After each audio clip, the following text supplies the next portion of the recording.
اب وہ سخت ترین آیات آ رہی ہیں سود کی حرمت کے حوالے سے. سورۃ البقرہ آیت نمبر 275 سے آنورڈ. الذین یأکلون الربا، وہ لوگ جو کہ سود کھاتے ہیں، لا یقومون الا کما یقوم الذی یتخبطہ الشیطان، وہ نہیں کھڑے ہوں گے مگر اس حال میں جیسا کہ ایسا شخص کھڑا ہوتا ہے جسے شیطان نے، کسی جن نے چھو کے مخبوط الحواس کر دیا ہو، پاگل کر دیا ہو. یہ اسپیسیفکلی قیامت کا ذکر ہے کہ قیامت والے دن اس حال میں وہ اٹھایا جائے گا. ویسے آپ اس کا عملی مظاہرہ جو ہے وہ اسٹاک ایکسچینج میں دیکھ سکتے ہیں. وہ آلموسٹ جس طریقے سے ایک دوسرے سے بات کر رہے ہوتے ہیں نا، تو وہ یہی لگ رہا ہوتا ہے کہ ان کو شیطان نے مس کر کے جو ہے نا مخبوط الحواس کیا ہوا ہے. قیامت والے دن تو جو ہونا ہے وہ ہونا ہے.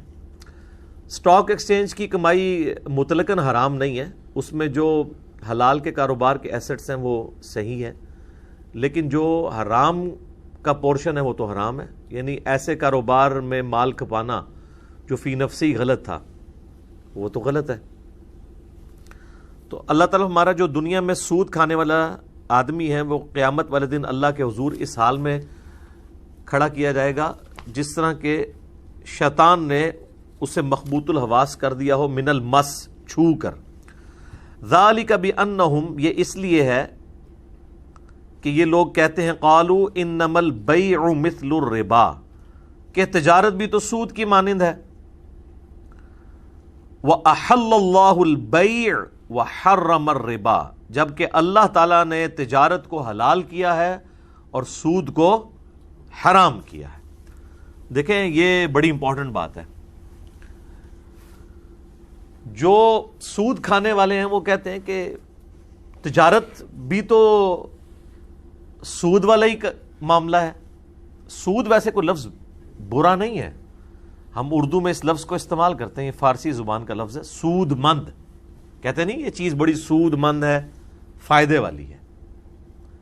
ایکچولی جو اس میں ایز اے ٹرم ورڈ ہے وہ ہے ربا یا انٹرسٹ انگلش کے اندر، چونکہ اردو میں اب یہ سود بھی چل رہا ہے. تو جو سودی لوگ ہیں وہ کہتے ہیں کہ جی کاروبار اور سود یہ دونوں ایک طرح کے ہیں. پھر کیا وجہ ہے کہ سود جو ہے وہ حرام ہے اور کاروبار حلال ہے؟ تو اللہ تعالیٰ نے اس کے اوپر ورڈکٹ دی ہے کہ اس کی وجہ یہ ہے کہ وَأَحَلَّ اللَّهُ الْبَيْعَ وَحَرَّمَ الرِّبَا، اللہ نے تجارت کو حلال کر دیا ہے اور سود کو حرام کر دیا ہے. یہ ہے اس کی اصل وجہ. اور سورۃ الانبیاء میں ہے لا يُسْأَلُ عَمَّا يَفْعَلْ وَهُمْ يُسْأَلُونَ، اللہ کو کوئی نہیں پوچھ سکتا جو اس نے کیا، اور اللہ ہر ایک کو پوچھ سکتا ہے کہ اس نے یہ کیوں کیا. یہ تو ہے اصولی بات. باقی اگر آپ اس کی تفسیر کے اندر جائیں تو آپ کو ٹیکنیکل ریزنز بھی سامنے آ جائیں گی کہ سود اور کاروبار میں زمین آسمان کا فرق ہے. سود پیسے کے بدلے پیسہ ہوتا ہے، منی اگینسٹ منی، جبکہ کاروبار منی اگینسٹ گڈز ہوتا ہے، چیزوں کے بدلے مال کمانا ہے. میں 10 لاکھ روپیہ آپ کو دوں، اس کے بدلے 10,000 روپے مہینے میں آپ سے میں اس پیسے کا کرایہ وصول کروں تو یہ حرام ہے. لیکن اگر میں 10 لاکھ روپے کی گاڑی آپ کو دوں اور اس کے اگینسٹ اس گاڑی کا 10,000 روپے مہینہ کرایہ لوں تو یہ حلال ہے. میں 30 لاکھ روپے آپ کو دوں، اس کے بدلے میں 30,000 روپیہ آپ سے اس مال کا کرایہ وصول کروں تو یہ حرام ہے. میں 30 لاکھ کا مکان آپ کو کرائے پہ دوں اور اس میں رہنے کا آپ سے کرایہ 30,000 روپے وصول کروں تو یہ حلال ہے. یعنی جب جب گڈز انوالو ہو جائیں گی، جب کوئی چیز ٹینجیبل فارم میں فزیکلی کوئی چیز انوالو ہو جائے گی تو پھر وہ پیسے کے بدلے پیسہ نہیں ہوگا بلکہ اشیاء کے بدلے پیسہ ہوگا، اور وہ کاروبار ہوگا وہ حلال ہوگا. اس کی ریزن یہ ہے کہ جب آپ کاروبار کر رہے ہوتے ہیں تو کئی لوگوں کا رزق اس کے ساتھ کھل جاتا ہے.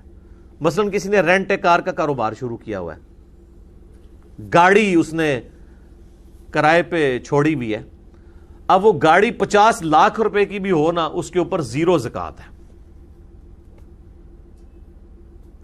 وہ گاڑی جب روڈ پہ چلے گی, اس گاڑی کا کرایہ جو ہے نا مالک وصول کرے گا, اور وہ کرایہ اگر وہ کھا کے استعمال کر لیتا ہے تو اس کرائے پہ بھی کوئی زکات نہیں ہے.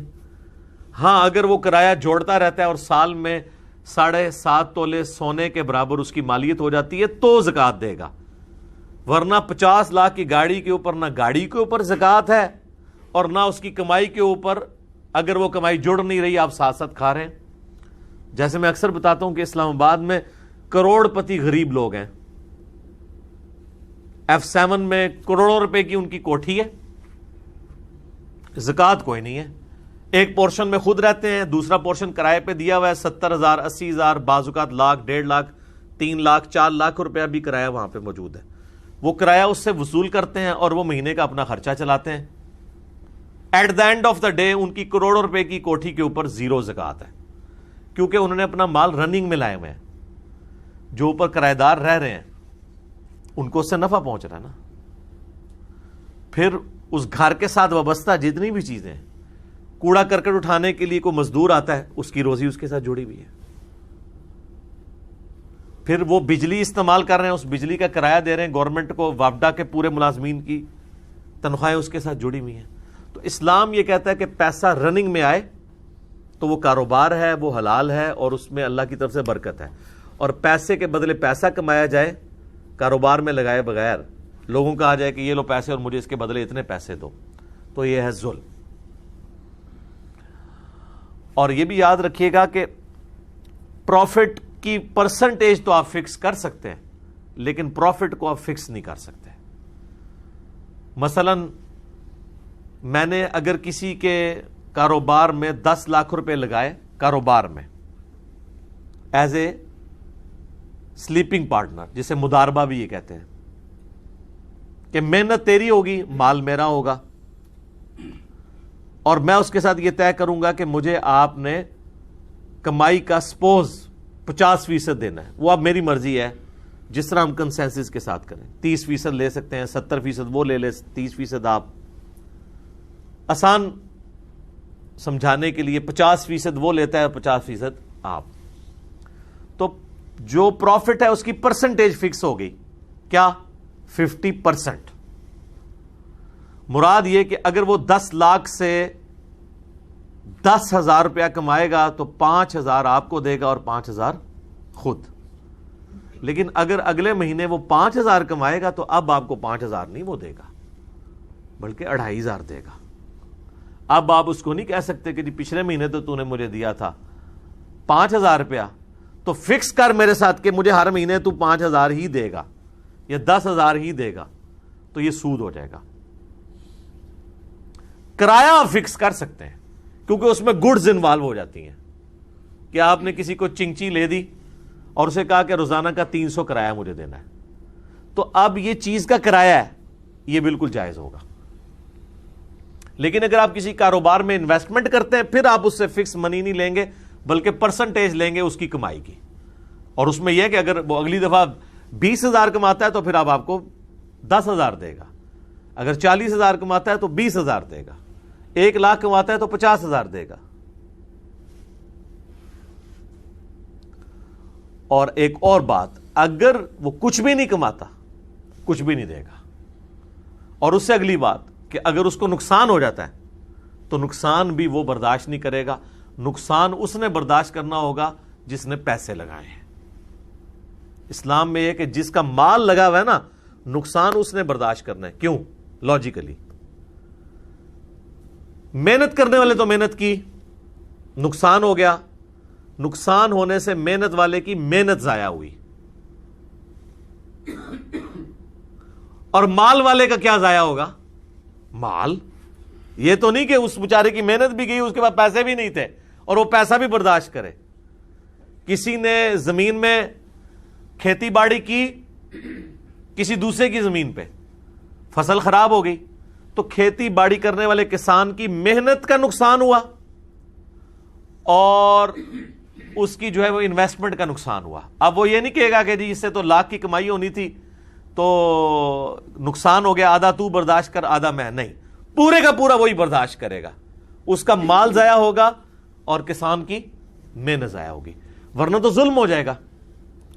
تو یہ اس اعتبار سے یاد رکھنا ہے. اور دوسرا یہ بھی یاد رکھیں, بعض لوگ یہ کہتے ہیں کہ جی بینک والا سود تو حلال ہے, کیونکہ اگلے زمانوں میں سود یہ ہوتا تھا کہ امیر لوگ غریبوں کا استحصال کرتے تھے اور ان سے وہ مال لے کر اس کے عوض ان کو, یعنی غریب غریب سے غریب تر ہوتا تھا, امیر امیر سے امیر تر ہوتا تھا.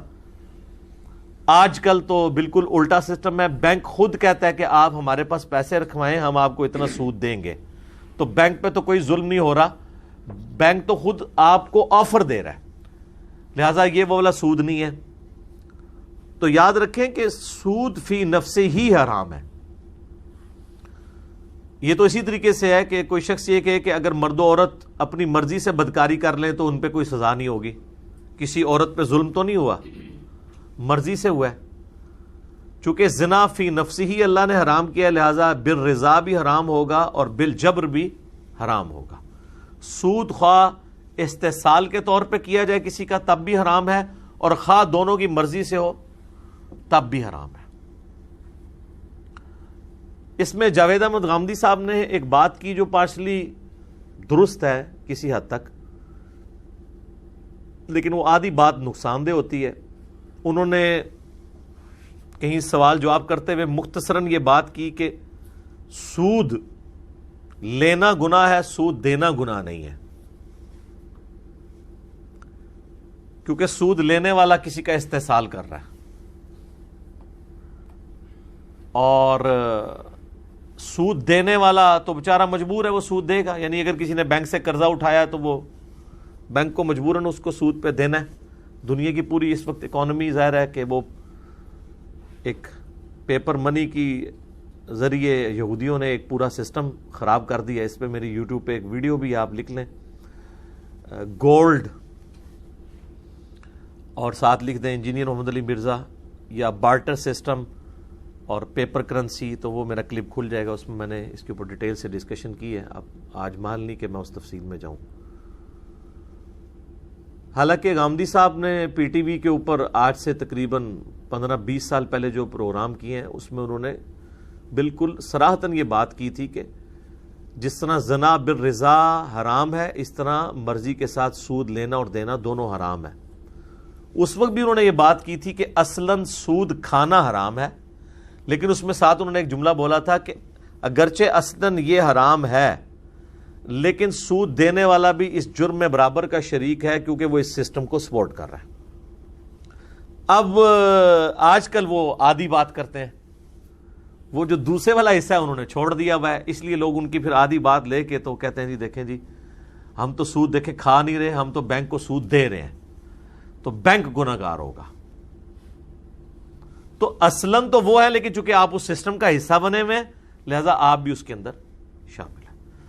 البتہ اسلامک بینکنگ کا جو سسٹم ہمارے ملک میں شروع ہوا ہے, اب ظاہر ہے کہ 100% تو اسلامک نہیں ہو سکتا جب تک کہ پوری ورلڈ اکانومی جو ہے وہ اس یہودی پنجے سے آزاد نہ ہو. بہرحال گیون سرکمسٹانسز کے اندر میزان بینک اور باقی جو بینکس ہیں کافی حد تک انہوں نے کوشش کی ہے کہ اس سسٹم کو بہتر کیا جائے. تو ایز اے لاسٹ ریزارٹ میرا خیال ہے اگر جو پیورلی اسلامک بینک ہیں, ایک وہ بینک ہیں جو سارا کام سودی کر رہے ہیں, صرف انہوں نے ایک برانچ اسلامک کھولی ہوئی ہے, زیادہ تر بینک تو وہی ہیں, ہر سودی بینک نے اپنی ایک اسلامک بینکنگ والی برانچ کھولی ہوئی ہے, اوپر جا کے مال ان کا جمع ہو جاتا ہے. جو پیور اسلامک بینک ہیں جو دوسری بینکاری نہیں کرتے, ان کا سسٹم بالکل الگ ہے, وہ منی اگینسٹ گڈز کرتے ہیں. کچھ عرصہ پہلے یہ جو کراچی کا ایئرپورٹ ہے جنا انٹرنیشنل ایئرپورٹ, اس کی توسیع ہونی تھی تو تقریباً 6 ارب روپیہ اس کے اوپر لگنا تھا, جو سامان اور یہ سارا. تو پاکستان میں جو اسلامک بینک والے ہیں انہوں نے گورنمنٹ کو 6 ارب روپیہ جو ہے وہ قرضہ اس اعتبار سے دیا کہ انہوں نے وہ سارا سامان خود منگوایا اور پھر انہوں نے گورنمنٹ کو وہ بیچا. تو ظاہر ہے وہ 6 ارب کا منگوایا ہے تو 6.5 ارب کا بیچا ہوگا قسطوں کے اندر. قسطوں کا کاروبار بھی حلال ہے اگر بیچ میں منی اگینسٹ گڈس ہے. ظاہر ہے کوئی اس لیے کہ تو نہیں بیٹھا ہوا کہ بھئی آپ کو مفت کھلاتا رہے گا, تو وہ اس طریقے سے پھر انہوں نے کمائی کی اور پھر وہ دیتے ہیں. تو آپ اس لیے اگر اسلامک بینکس میں جائیں تو وہ پرسنل لون آپ کو کبھی بھی نہیں دیتے. مکان بھی بنانا ہے, وہ کہیں گے ہاں جی مکان بنانا ہے, کتنے پیسے ہیں, آپ کہیں گے 30 لاکھ, وہ کہتے ہیں 20 ہم دیتے ہیں. لیکن صرف 20 لاکھ مانگے, وہ کہتے ہیں کوئی نہیں, کیونکہ کہتے ہیں خالی 20 لاکھ تو پھر پیسے کے بدلے پیسہ ہوگا. مکان میں وہ کہتے ہیں کہ ٹھیک ہے مکان بناؤ, 30 لاکھ کا مکان میں 30 لاکھ تمہارا, 20 لاکھ میرا, ٹوٹل ہوا 50 لاکھ. 50 لاکھ کا مطلب ہے کہ اگر اس کے 5 حصے کیے جائیں تو 3 حصوں کے مالک تم, 2 کے ہم. تو جب تک ہم 2 کے مالک ہیں تو تم ہمارے والے پورشن کا ہمیں کرایہ دیتے رہو گے, پلس وہ 2 حصے جو ہیں وہ پھر قرض بھی ہمیں واپس کرو گے. اور جیسے جیسے قرض کم ہوتا جاتا ہے وہ کرایہ بھی کم کرتے جاتے ہیں. تو پیسے کے بدلے پیسے نہیں بلکہ مکان کے عوض لے رہے ہوتے ہیں. اس لیے قسطوں کا کاروبار جو ہے یہ اس سے بالکل ڈیفرنٹ ہے. اس کے اوپر میری یوٹیوب پہ ویڈیو ہے اسلامک بینکنگ والی. وہ جو ترمذی میں حدیث ہے نا کہ نبی علیہ السلام نے ایک چیز کی 2 قیمتیں مقرر کرنے سے منع فرمایا, وہ اس صورت میں ہے کہ جب بیچنے والا اور خریدنے والا کسی ایک قیمت کے اوپر متفق ہوئے بغیر علیحدہ ہو جائیں. امام ترمذی نے 7 کمنٹس کیے ہیں. ورنہ ایک چیز کی 2 قیمتیں ہو سکتی ہیں. میں کہوں کہ موٹر بائک اگر آپ نقد پہ لیں تو 70,000 کا ہے, ادھار پہ لیں تو 90,000 کا, تو یہ جائز ہے. آپ یہ نہیں کہہ سکتے کہ ٹائم ویلیو آف منی آپ لے رہے ہیں. بھائی ٹائم ویلیو آف منی نہیں لے. اس کی وجہ یہ ہے کہ 70,000 کا موٹر سائیکل میں نے آپ کو 10,000 روپے کی ڈاؤن پیمنٹ پہ دے دیا, تو 60,000 روپے تو آپ نے مجھے ابھی دیے ہی نہیں ہے. 10,000 روپے پہ آپ کو 70,000 کا مالک میں نے بنا دیا. سپوز اگر میں ویسے کاروبار نہیں کرتا, میں سمجھانے کے لیے کہہ رہا ہوں, تو میں نے 10,000 روپے میں آپ کو 70,000 کی چیز کا مالک بنا دیا. تو اب ذرا یہ بتائیں کہ یہ جو 60,000 روپے ہیں بقایا, یہ 60,000 روپے آپ کو میرے رشتہ دار تو نہیں ہے کہ میں نے آپ کے ساتھ نیکی کی ہے. یہ اس موٹر سائیکل میں صرف 10,000 کے مالک آپ ہیں, 60,000 کا مالک تو میں ہوں بیچنے والا. لہذا جتنے پورشن کا میں مالک ہوں اتنے پورشن کا اس موٹر بائک کا کرایہ مجھے آپ کو دینا ہوگا, پلس مجھے وہ 60,000 بھی واپس کرنے ہوں گے آہستہ آہستہ کر کے. اس کے اوپر یہ پوری اسلامک بینکنگ کا سسٹم کھڑا ہے. یہ ایک چھوٹے سے فارمولے. باقی یہ کہنا ہے کہ قائبر ریٹ جو ہے وہ سودی بینکوں کا اور اسلامک بینک کا ایک جگہ سے ہی نکلتا ہے, تو ظاہر ایک جگہ سے ہی نکلے گا نا, اسٹیٹ بینک سے. پوری دنیا کا سسٹم ہی سودی ہے نا. ابھی اسی گیون سرکمسٹانسز کے اندر ہی آپ نے کچھ کرنا ہے نا.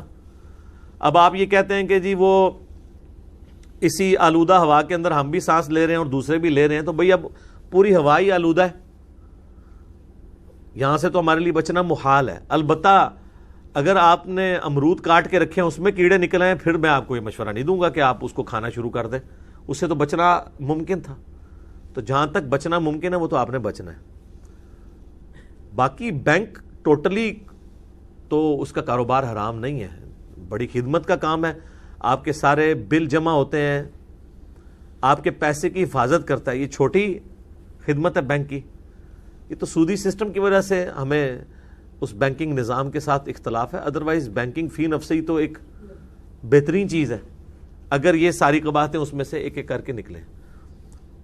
ملیشیا میں اسلامک بینکنگ کا سسٹم بنایا گیا ہے, اور دنیا میں اگر پیور اسلامک بینکنگ ہے تو وہ اسرائیل کے اندر ہے, کیونکہ یہودیوں کے نزدیک یہودی سے سود لے کے نہیں کھا سکتا, تو وہاں پہ سودی سسٹم ہے ہی نہیں ہے. اندازہ کریں جنہوں نے پوری دنیا کو سود میں جھونکا ہوا ہے ان کے اپنے ملک کے اندر اسلامک بینکنگ ہے. ہم اسے اسلامک بینکنگ کہہ دیں اور وہ ہے نان سودی بینکنگ, کیونکہ وہ ان کی تالمود میں لکھا ہے کہ جینٹائل سے آپ سود لے کے کھا سکتے ہیں. جینٹائل کہتے ہیں ادر دین جیوز کے, ہم سارے جینٹائل ہیں ان کے نزدیک, لیکن ایک یہودی سے نہیں سود لے کے کھا سکتا. تو آپ دیکھ لیں کہ یہودی بھی اس لیول تک دوسرے یہودیوں کا خیال رکھتے ہیں, مسلمان کا گلا کاٹ دیتا ہے. یہ آپ ڈفرنس دیکھ لیں دونوں میں. سود کی حرمت اپنی جگہ موجود ہے. اسلامک بینکنگ ایک اس کی طرف قدم ہے. لوگ پوچھتے بھی رہتے ہیں, تو کسی نے گاڑی نکلوانی ہے, کسی نے مکان بنانا ہے, تو آپ اسلامک بینک جو پیورلی ہیں ان سے رابطہ کریں, اور یہ بھی ایز اے لاسٹ ریزارٹ ہے. اگر آپ اس سے بھی بچ سکتے ہیں تو بہت اچھی بات ہے. باقی جو پورے کا پورا سسٹم ہو تو ظاہر ہے سود کے اوپر چل رہا ہے, اس پہ تو ہم کسی کو مشورہ نہیں دیں گے کہ وہ باقی بینکنگ سسٹم کا حصہ بنے. اب گیون سرکمسٹانسز میں تو آہستہ آہستہ انہی چیزوں کی طرف جایا جا سکتا ہے. اور اس میں بہت زیادہ کریڈٹ دوں گا مفتی تقی عثمانی صاحب کو. انہوں نے بڑے انٹلیکچوئل لیول کے اوپر جا کے اس حوالے سے کتابیں لکھیں, اور اس پورے سسٹم میں جو ایمبیگوٹیز تھیں وہ لوگوں کو کلیئر کیں. پھر بھی وہ مانتے ہیں کہ اس میں ابھی بھی کمزوریاں ہیں جن کو اوور کم کرنے کے لیے کچھ ٹائم ریکوائرڈ ہے. لیکن بہرحال ایک سمت میں ہمارا سسٹم چل تو پڑا ہے, تو انشاءاللہ تعالی بہتری آ جائے گی. اور اسی چیز کا فائدہ پھر اٹھاتے ہیں یہ آپ کے مولوی, اور وہ آپ سے پیسے ہتھیاتے ہیں. دیکھیں اربوں روپے کے اسکینڈل مداربہ کے چکر میں وہ تبلیغی جماعت کے کچھ لوگ تھے پنڈی میں, اربوں روپے لوگوں کا کھا گئے. بوریوں میں وہ پیسے لوگوں سے وصول کرتے تھے, نہ پیچھے کسی اسٹاک ایکسچینج کی گارنٹی, نہ اسٹیٹ بینک کی گارنٹی, اور تیل لگا کے چلے گئے سب کو. اور پھر یہ نقصان ہوتا ہے. اور لوگوں کو بھی نہیں سمجھ آتی کہ یہ دنیا میں کون سا کاروبار ہے جس میں آپ لاکھ روپیہ دے کے تو 10,000 روپیہ مہینے کا کما رہے ہیں. ٹھیک ہے, یہ 20,000 روپیہ, وہ آپ کے 10 لاکھ میں سے ہی آپ کو 3-4 قسطیں دیتے ہیں, اس کے بعد پھر وہ بھاگ جاتے تھے. یا بہت بڑے والے لوگوں سے جو ہے وہ بڑے لیول پہ پیسے اکٹھے کیے, چھوٹوں کو نوازتے رہے, اس کی وجہ سے گاہک انہوں نے اکٹھے کیے, اور اس طرح پھر آپ کو پتہ ہے جو اسکینڈل سامنے آیا. تو اس حوالے سے حکومت کا کام ہے کہ وہ اس طرح کی چیزوں کو اس وقت کنٹرول کر لیا کرے کہ جب یہ سارے معاملات ڈبل شاہ والے چل رہے ہوتے ہیں. اینڈ پہ جب خبر لگتی ہے پھر گورنمنٹ کو بھی خیال آ جاتا ہے کہ اچھا یہ کیا ہو گیا, حالانکہ اس کے بعد کچھ بھی نہیں ہونا ہوتا. وہ پھر ایسے لوگ پکڑ بھی جاتے ہیں, وہ کہتے ہیں ٹھیک ہے جی ہمیں جیل میں ڈال دیں, ہمارے پاس تو کچھ بھی نہیں ہے, کہاں سے دیں, تو پیسے تو پھر بھی کوئی نہیں واپس ملتے. بہرحال میں نے سود کے حوالے سے اتنی گفتگو کر دی ہے کہ آپ کو اوورال ایک ڈاکٹرن کلیئر ہو جائے. فمن جاءہ موعظۃ من ربہ, پس جس کے پاس اس کے رب کی طرف سے نصیحت آ گئی, یعنی کیا نصیحت کہ سود سے بچ جاؤ. فانتہا فلہ ما سلف, تو وہ سود سے رک جائے, البتہ جو پہلے گزر چکا اس کی معافی ہے. وَأَمْرُهُ إِلَى اللَّهِ, اور اس کا معاملہ اللہ کے سپرد. وَمَنْ عَادَ, اور جو اس کے باوجود اعادہ کرے, پھر سود کھانا شروع کر دے, فَأُولَئِكَ أَصْحَابُ النَّارِ, پس ایسے ہی لوگ ہیں اہل جہنم, ہم فیہا خالدون, وہ ہمیشہ اس میں رہیں گے. اللہم اجرنا من النار. اللہ تعالیٰ ہمارا کہ جس نے توبہ کر لی تو اب پچھلا جو سود اس نے کھایا ہے نا وہ معاف.